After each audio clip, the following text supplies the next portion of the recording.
Now, it's been dubbed the David versus Goliath battle at Bunyards Farm. A group of campaigners on the outskirts of Maidstone are taking on a multi-billion-pound property developer. They're trying to stop new houses being built on a patch of land near their homes by registering the empty plot as a village green. It's nearly 2 years since we last visited, and this week Marcella Whittingdale has been catching up with Chris Passmore. He's a Liberal Democrat councillor there and one of the driving forces behind the campaign. So that's a new development from when we were here last? Absolutely. It's been nearly 2 years since we visited the Merlin Group here at Bunyards Farm. New housing estates have been springing up ever closer. Now it's less than a month until a public inquiry decides if this land can be registered as a village green. We need new houses. Why not here? This is the last bit of green open space in the west of Maidstone.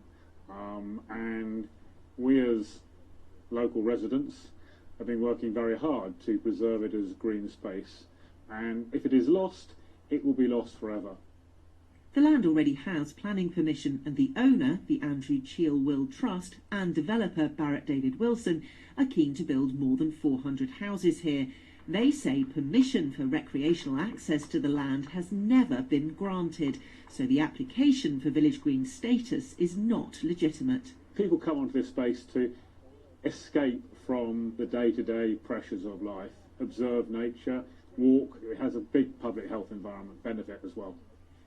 Registering this land as a village green doesn't mean it'll suddenly be transformed into the traditional image of a village green, complete with cricket pitch.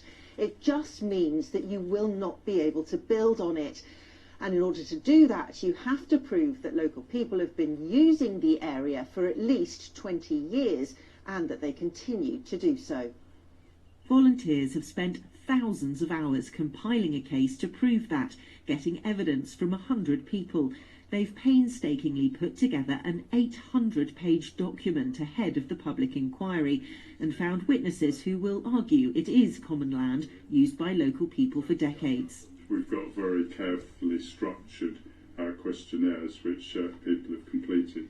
All across the southeast there is a huge demand for more housing, and Barrett say their development would include affordable housing, green spaces and play areas.